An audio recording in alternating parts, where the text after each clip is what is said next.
Audio Jungle.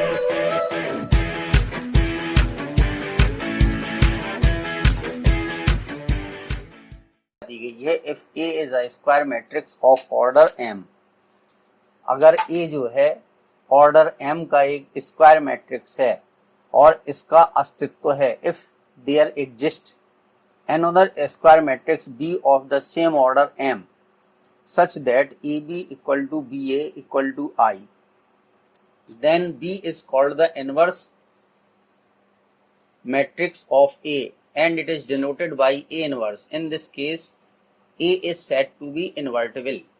तो अगर students ए B equal हो बी ए के और दोनों इक्वल हो आई के यानी आइडेंटिटी मैट्रिक्स की, अगर ए बी और बी ए ठीक है दोनों इक्वल हैं और ये दोनों आई के इक्वल हो यानी इनका मल्टीप्लिकेशन ए बी का मल्टीप्लिकेशन आई हो और बी ए का मल्टीप्लिकेशन आई हो, तब हम कहते हैं कि बी इज द यानी B is the inverse of A।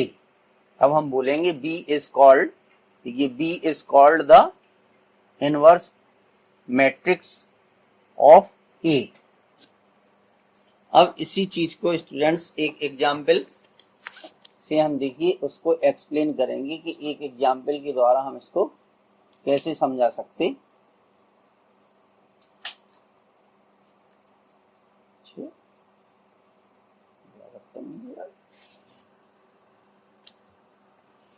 देखिए एक एग्जाम्पल से स्टूडेंट्स हम सपोज कीजिए फॉर एग्जाम्पल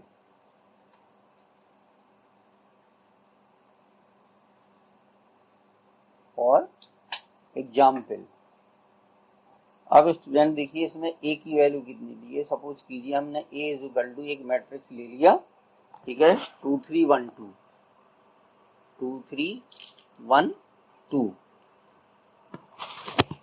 और दूसरा मैट्रिक्स हमने बी इक्वल टू ले लिया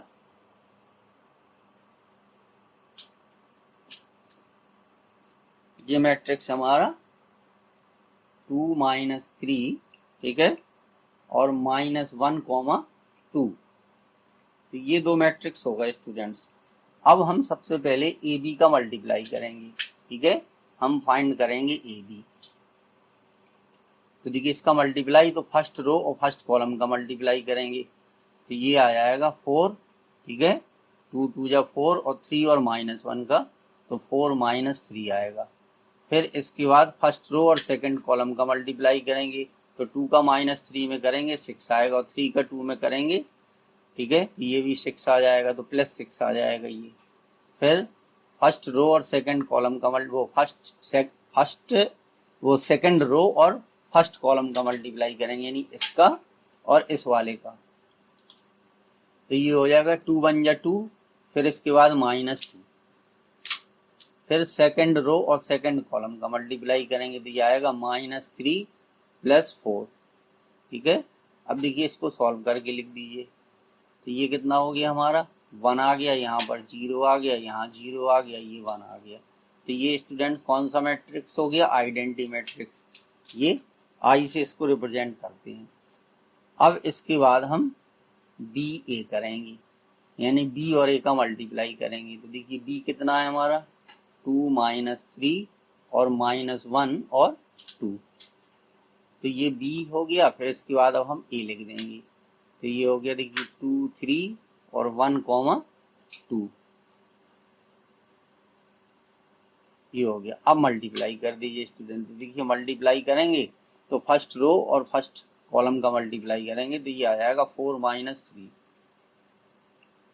फिर फर्स्ट रो सेकंड कॉलम का मल्टीप्लाई तो ये आ जाएगा देखिए 2 3 6 6 -6 ये आ गया। अब इधर सेकंड रो फर्स्ट कॉलम का तो -2 + 2 फिर सेकंड रो और सेकंड कॉलम का तो -3 + 4 ये आ गया स्टूडेंट्स, ठीक है। अब हमें क्या मिल गया यहाँ पर आ गया 1, यहाँ पर आ गया 0 और यहाँ पर 0 आ गया, यहाँ 1 आ गया तो ये भी किसके इक्वल हो गया आई के इक्वल हो गया, ठीक है। तो अब स्टूडेंट ये चीज देखिए प्रूफ हो गई कि A B equal to B A equal to किसके, आई के। ये चीज प्रूफ हो गई स्टूडेंट्स। तो अब हम कह सकते हैं thus B is the inverse of A. Thus B is the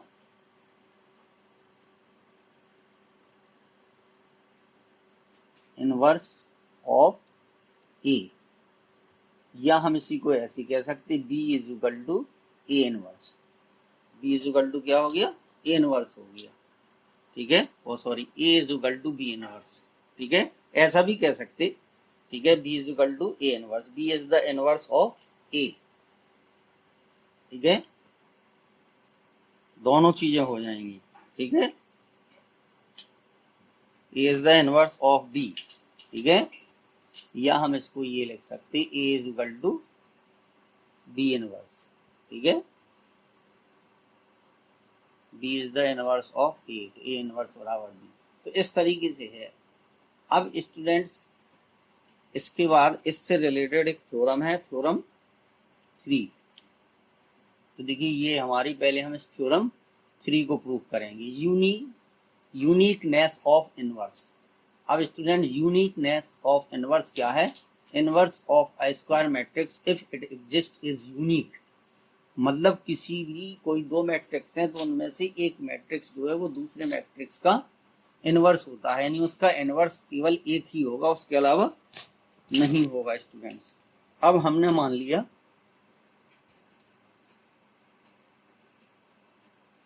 चलिए हम प्रूफ करेंगे इसका थ्योरम 3 का, ठीक है। तो देखिए थ्योरम 3 का प्रूफ करने के लिए हमने ये मान लिया कि let A B a square matrix, यानी ए बी क्या है हमारा, एक स्क्वायर मैट्रिक्स है स्टूडेंट्स, ठीक है। और उसका हमने ऑर्डर मान लिया ऑफ ऑर्डर एम। अब स्टूडेंट्स हम ये मान लेंगे कि इफ पॉसिबल, अगर ये पॉसिबल हो, if possible let B and C be the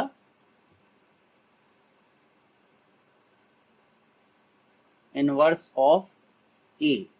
अब स्टूडेंट इसको हम कॉन्ट्रडिक्शन से प्रूफ करेंगे। देखिए अभी इसमें क्या लिखा है कि इसका जो इनवर्स होता है, किसी भी स्क्वायर मैट्रिक्स का जो इनवर्स होता है वो यूनिक होता है।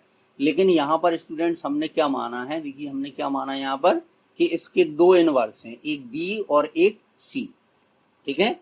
और अगर हम दो इनवर्स मान करके बाद में ये शो कर दें कि बी और सी सेम है, बी और सी सेम है, तो ये चीज प्रूफ हो जाएगा कि ए का केवल एक ही इनवर्स है और एक के अलावा और कोई उसका इनवर्स नहीं है स्टूडेंट्स, ठीक है। ये हम मान लेंगे द इनवर्स ऑफ ए, ठीक है। और इसके बाद हम क्या शो कर देंगे स्टूडेंट कि बी बराबर सी के। अब देखिए ये हो जाएगा since B is the inverse of A, B is the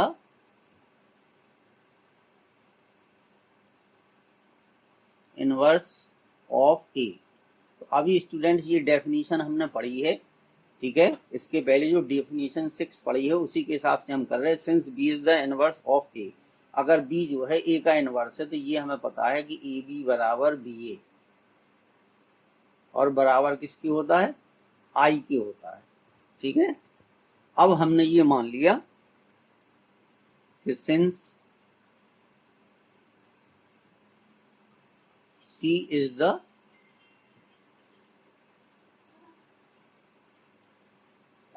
तुम बात कर लो भाई थोड़ी देर। C is the inverse of A।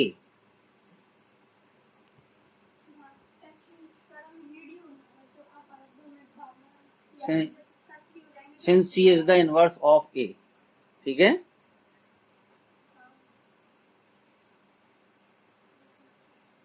तो A C is equal to C A is equal to I. ठीक है, क्या होगा student, A C is equal to C A is equal to I हो जाएगा। ठीक है, अब स्टूडेंट देखिए अगर सी जो है वो ए का इनवर्स है तो A C is equal to C A is equal to I होगा। ठीक है, अच्छा अब इसमें स्टूडेंट्स क्या है, अब देखिए बी, बी कितना होगा, बी को हम लिख सकते बी आई।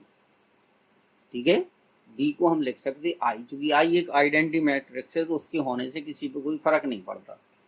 ठीक है, और आई की जो वैल्यू है वो कितनी है, ए सी है,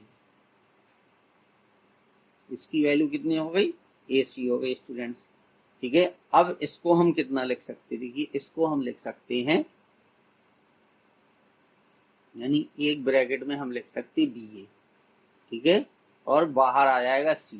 ठीक है, एसोसिएटिव लॉ में ये होता है। अब स्टूडेंट्स बी ए की वैल्यू अभी हमने शो की है, देखिए ये है, ये बी ए की वैल्यू कितनी है, आई है।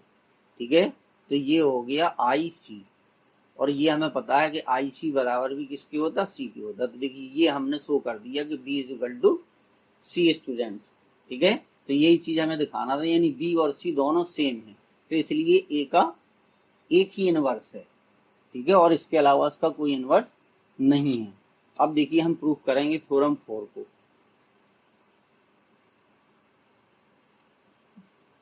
थ्योरम 4, अब 4 में क्या है, A and B are invertible matrices of the same order, then A B inverse is equal to B inverse A inverse.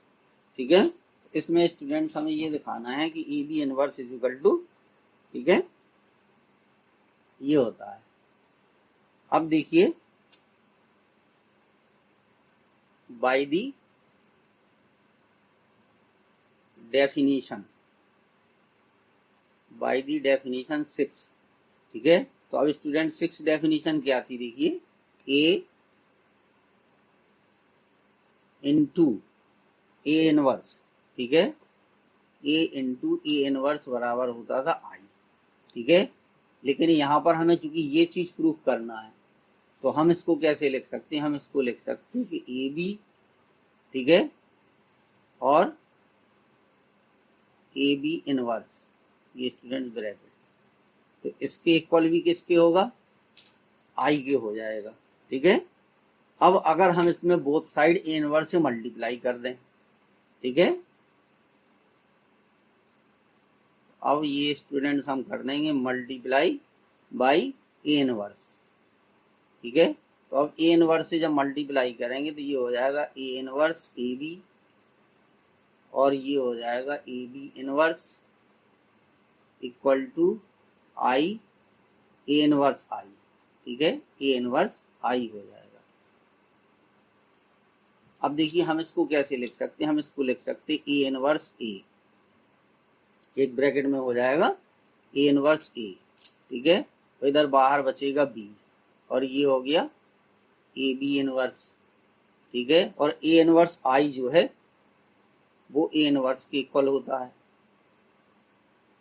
जो ए इनवर्स आई होता है स्टूडेंट, यहाँ पर हम लिख देंगे A inverse I is equal to A inverse के।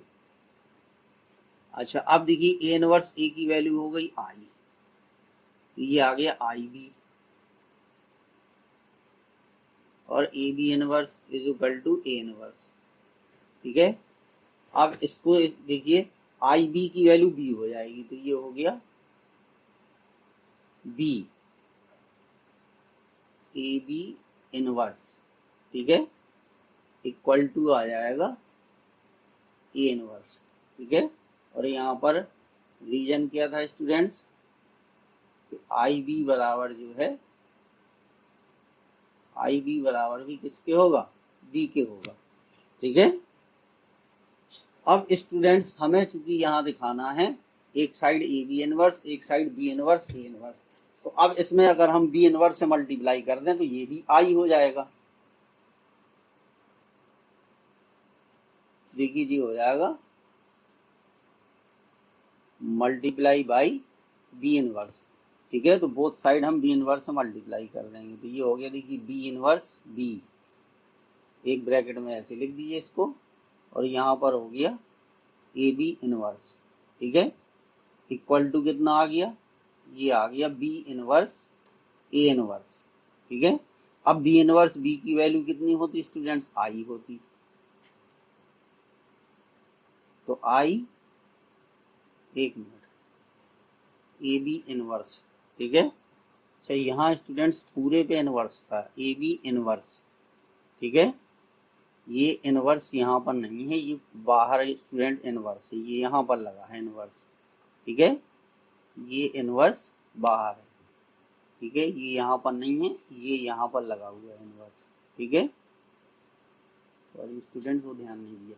तो ये आ जाएगा, देखिए अब ये हो गया ए बी इनवर्स। ठीक है, equal to B inverse A inverse. ठीक है, क्योंकि ये आई उसी से हो जाएगा। ठीक है, कि I A inverse is equal to A होता है। तो बस यही चीज हमें प्रूव करनी थी। तो स्टूडेंट देखिए प्रूव हो गई, A B inverse is equal to, ये आ गया बी इनवर्स ए इनवर्स। तो यही चीज इसको हमें प्रूव करनी थी। ठीक है, अब स्टूडेंट एक बार फिर से देखिए, इसको देख लीजिए। देखिए ये क्या हुआ, सबसे पहले हमने क्या लिखा, ये डेफिनेशन थी कि by the definition A inverse is equal to I होता है। तो अब स्टूडेंट क्योंकि यहाँ पर ये चीज हमें दी गई है, ए बी इनवर्स और बी इनवर्स ए इनवर्स। ठीक है, क्योंकि दो के इनवर्स की बात कर रहे थे हम, तो इसलिए हम ए और बी इनवर्स, ठीक है, या A inverse is equal to I. ठीक है, तो ये ए हो गया, ए बी को हमने अगर ये मान लिया थोड़ी देर के लिए, और ए बी इनवर्स को ए इनवर्स मान लिया, तो मल्टीप्लाइंग बाई ए इनवर्स का बोथ साइड मल्टीप्लाई कर देंगे। तो उससे चूंकि हमें क्या होगा कि ए इनवर्स आई बराबर, ठीक है, ए इनवर्स की होता है। और एक प्रॉपर्टी ये भी होती है स्टूडेंट्स के, ए इनवर्स बराबर आई, ए इनवर्स ए बराबर क्या होता है, आई की होता है। ठीक है, तो जब हमने ये किया तो देखिए इसकी जगह पे आई आ गया, ये आ गया आई। ठीक है, तो यहाँ पर केवल बी बचा। अब I B is equal to, ये देखिए I B is equal to B होता है, तो B into A B inverse is equal to A inverse. अब चूंकि यहाँ ए इनवर्स तो है लेकिन यहाँ पर बी इनवर्स नहीं है, तो इसलिए हमने बोथ साइड बी इनवर्स से मल्टीप्लाई कर दिया। ये स्टूडेंट्स इस तरीके से ब्रैकेट लगा हुआ है। अब देखिए बी इनवर्स का मल्टीप्लाई कर दिया, तो यहाँ भी बी इनवर्स आ गया, यहाँ भी बी इनवर्स आ गया। ठीक है, अब बी इनवर्स बी की वैल्यू आई के इक्वल होती है, तो यहाँ पे ए बी इनवर्स बचा। बस देखिए यहाँ पर क्या होता है, ठीक है, ये होता है I A inverse equal to A inverse. ये इस तरीके से हो जाता है कि I A inverse is equal to A inverse के। ठीक है, इस तरीके से ये चीज हमारी प्रूफ हो गई। तो इसी तरीके से ये क्वेश्चन